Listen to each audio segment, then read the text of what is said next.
네, 최근 청주시 현도면 주민들이 한국수자원공사의 대청댐 방류 관리 부재로 심각한 농작물 피해를 입었다고 주장하고 있다는 보도 전해드렸는데요. 주민들은 한국수자원공사의 댐 방류 시 내리는 조처가 형식적이라며 강한 불만을 제기하고 나섰습니다. 정학순 기자의 보도입니다. 지난 30일 밤 8시 30분 한국수자원공사에서 현도면 마을 이장에게 보내온 문자 메시지입니다. 당시 대청댐 수위가 79.2m까지 차올라 홍수위인 80m에 근접해져 밤 11시 30분부터 초당 2,500톤을 방류하겠다는 메시지입니다. 이 메시지는 마을이장 한 사람에게만 전달됐고 늦은 밤에 그것도 방류 3시간 전 갑자기 메시지를 보내다 보니 주민들은 사실상 아무런 조치를 할 수 없었다는 입장입니다.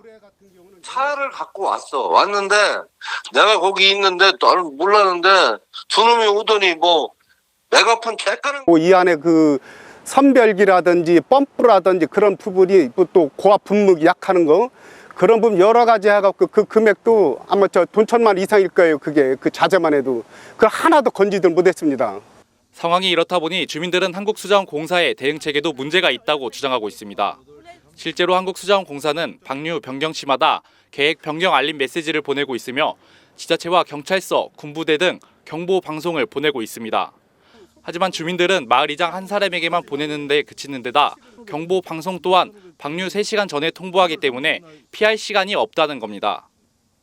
더 큰 문제는 비 피해 등 자연재해의 경우 자칫 심각한 피해를 입을 수 있는 만큼 사전에 미리 예측하고 경고하는 등 주민 모두가 사전에 대책을 강구할 수 있도록 꼼꼼한 조처를 해야 하는데 사실상 형식적인 수준에 그치고 있다는 주장입니다. 가전제품이고 뭐고 다 기계고 뭐고 다 빠졌거든요.